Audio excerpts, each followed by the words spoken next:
When Eleanor Westwood returned to her family estate after 10 years, the iron gates of Blackthorn Manor hadn't changed. Neither had the thick ivy strangling the stone walls or the cold wind that swept through the Yorkshire hills. But everything else had. Her father was dead, and her sister had inherited everything. The letter came 3 weeks earlier. A single line from a London solicitor. Your late father, Reginald Westwood, named your sister Vivian sole heir to the Westwood estate and holdings. You are invited to the reading of the will. Eleanor hadn't spoken to her family since the night she ran away at 18. That night was scorched into her memory, the storm, the shouting, the betrayal. She remembered her mother's hand, trembling as she told her, "You need to go before your father does something unforgivable." She remembered Vivian standing on the staircase, smiling with something between pity and malice. Now her father was buried in the family crypt, and the same sister who helped banish her stood at the center of the Westwood empire. It didn't make sense. Reginald Westwood was a cruel man, yes, a man of tradition and hierarchy and rigid control, but he loved his legacy more than his life. And Eleanor had always been his chosen successor, the one he tutored in business, the one he trusted with secrets, the one who knew every blueprint of the estate and every code in the family safe. Vivian was the child he barely noticed. Until Eleanor left, the one who spent her time at society galas and abroad, far from boardrooms or balance sheets. So how had she ended up with everything? Eleanor returned not out of sentiment, but suspicion. The first shock hit at the will reading. The estate, the company shares, the land, and the vault all transferred to Vivian Westwood, unconditionally. Eleanor received a painting and a sealed letter from her father. Nothing more. She waited until she was alone to read the letter. If you're reading this, then I'm gone. I hope time has been kind to you. I know what I did. I regret none of it. You wouldn't have survived the war coming, but perhaps you were smarter than me in the end. Vivian, well, she'll get what she deserves. Eventually.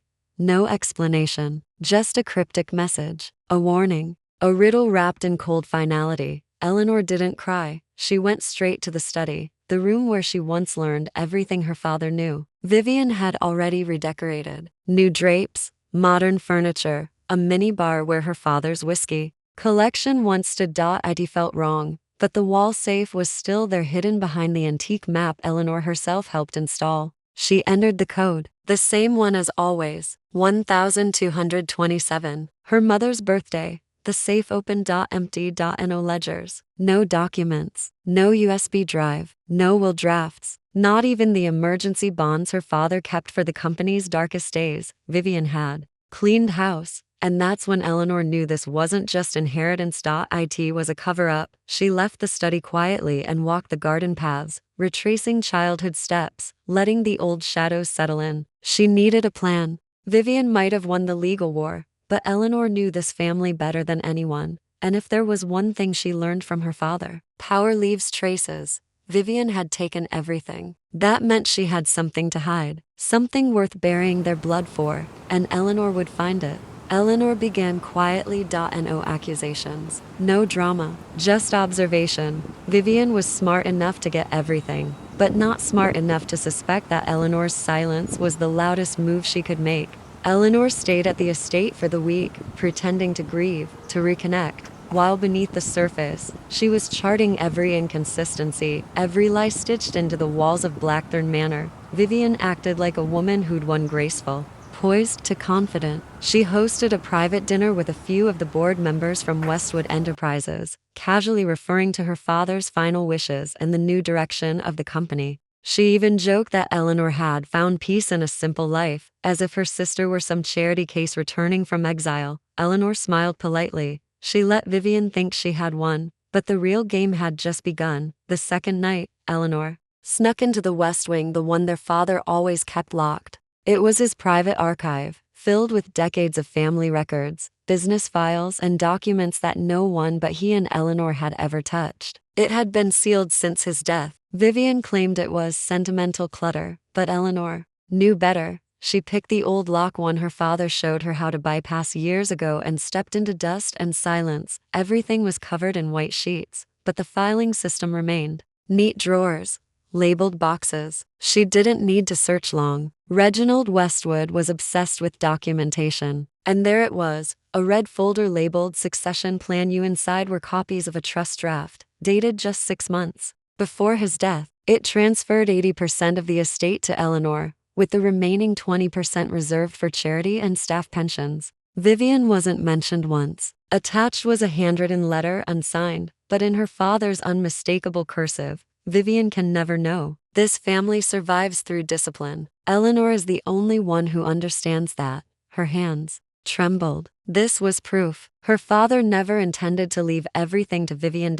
So what happened? She spent the rest of the night going through emails, correspondence logs, and internal memos. Then she found it, an exchange between Reginald's personal attorney and a man named Miles Withers, a notary who had filed the final will. The dates didn't line up. The signed will Vivian had presented to the court was dated 2 weeks after Reginald had been hospitalized for his final stroke. But medical records clearly stated he had lost motor control and full speech a month earlier. He couldn't have signed anything. Vivian had forged the will. Eleanor sat back in the old leather chair and exhaled, not in shock, but in confirmation. Her instincts were right. Her father, cruel as he had been, died believing she would inherit everything. Vivian had manipulated his final days, paid off a notary, and buried the truth beneath polished grief. Now, she needed evidence that would stick. The red folder alone wouldn't be enough, it was unsigned. But the notary, Miles Withers, he was the key. The next morning, Eleanor made a quiet call to a friend from university who now worked in financial investigation. Within hours, she had a full profile on Miles, an underpaid solicitor with debts and a gambling problem. She drove to his office herself. Miles Withers? She asked as the tired man opened the door to a small, cluttered law office. His eyes flickered when he recognized her. She saw fear before he could hide it. "Miss Westwood," he stammered. I didn't know you were in town." Eleanor smiled coldly. "Let's talk." Inside, she laid everything out. She didn't threaten. She didn't bribe. She simply showed him the medical records, the timeline, the inconsistencies, and offered him a choice. "Your signature is on a forged legal document. That's a criminal offense. But I'll give you a chance to come clean. Not to me, to the court." Miles cracked. Quickly, he confessed that Vivian had paid him £20,000 to backdate a will she brought him already signed, allegedly for efficiency. She claimed it was what her father wanted, and he believed her. Or at least, he wanted to believe her because the money erased half his gambling debt. Now, he was willing to testify. Eleanor had everything, but instead of rushing to the police,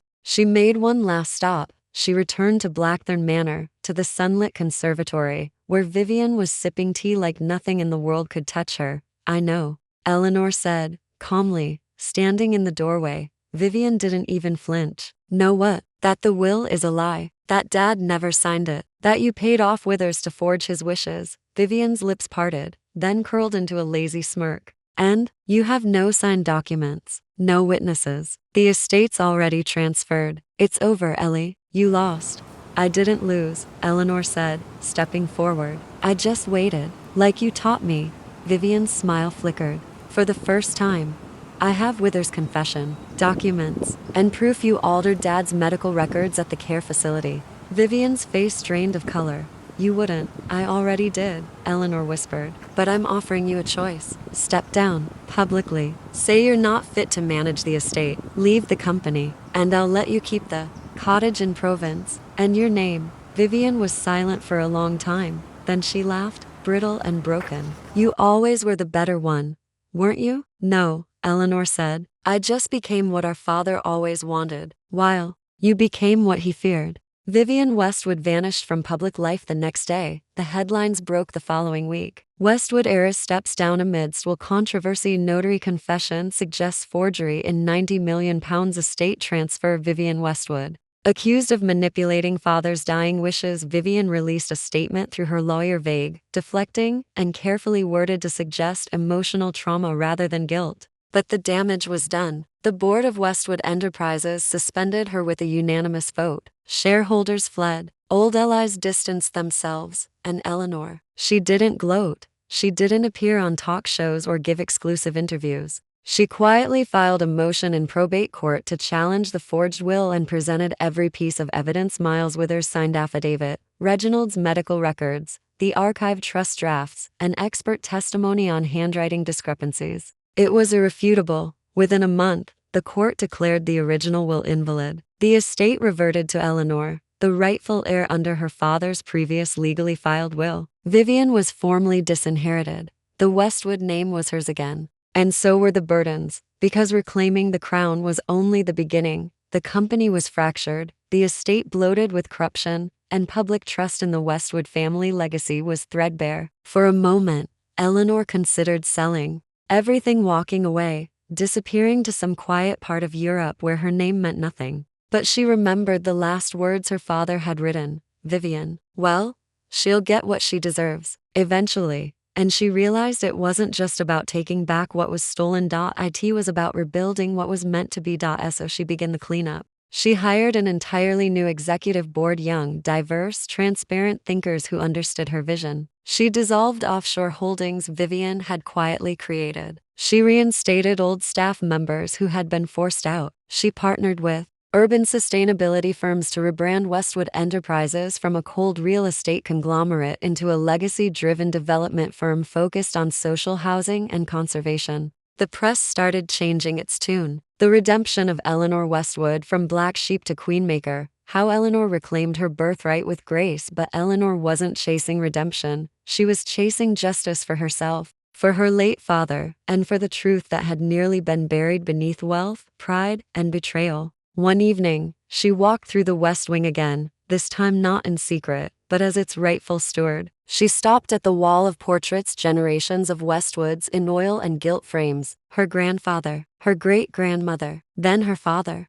and finally, a new one, hers, not painted in oil, but a black and white photograph, clean, sharp, focused. A woman standing at the top of Blackthorn Manor's steps, her head high, hands steady, the caption below read, Eleanor Westwood legacy reclaimed. She didn't cry, but she felt something uncoil deep within her chest. Not relief, not revenge, peace. She never spoke to Vivian again. Word had it she moved to southern Italy, living under a different surname, making appearances at low-level social events, always with a glass of champagne in hand and a story that avoided her past. Eleanor never chased her. She didn't need to. Vivian was already serving a life sentence, one without walls but filled with echoes. Because what she had stolen could never be kept, and what she lost could never be rebuilt. Back in Yorkshire, the estate flourished. Blackthorn Manor was transformed into a heritage center and leadership retreat for women in architecture and urban design.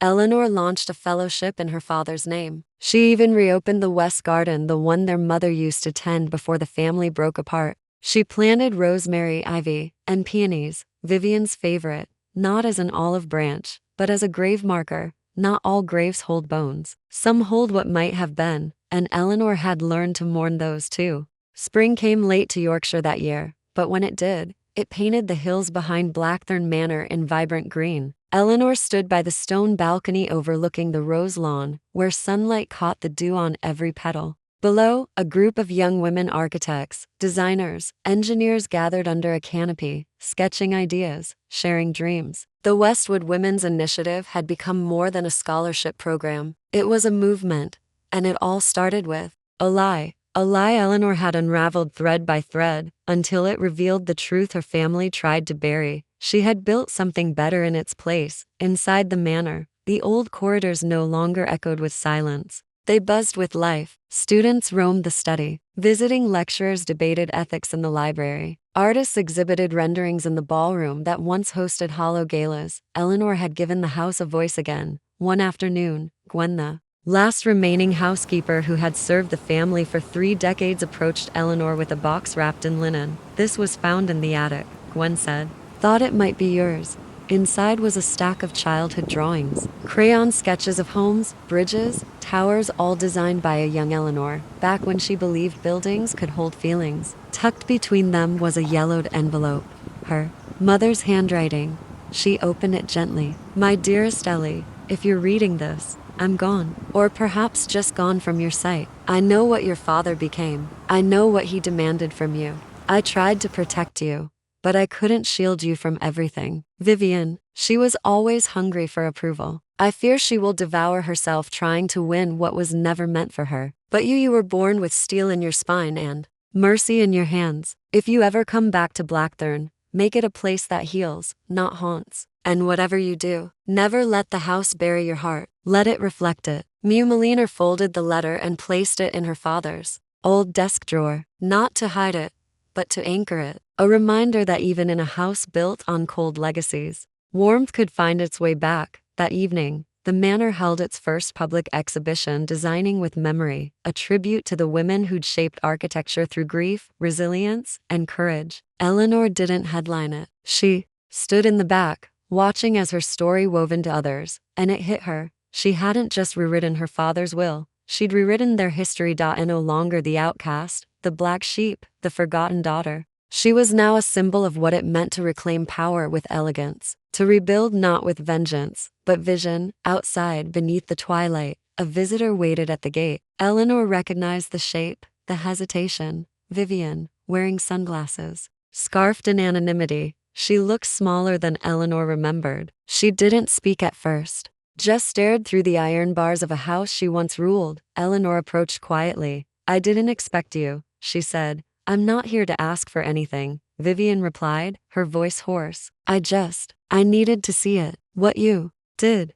Eleanor looked back toward the house. The golden light in the windows, the sound of music and laughter drifting out like incense. I didn't do it for you. I know. They stood in silence. Vivian's eyes welled but didn't spill. I thought he'd love me more if I had everything. He never knew how to love either of us, Eleanor said. Vivian turned, retreating back toward the waiting car. You became what I couldn't. Eleanor didn't respond. She didn't need to. As the car disappeared down the winding road, Eleanor turned back to the house and smiled, not for the past, but for the future blooming inside those walls. She had broken a curse and planted a legacy, not built on inheritance, but integrity.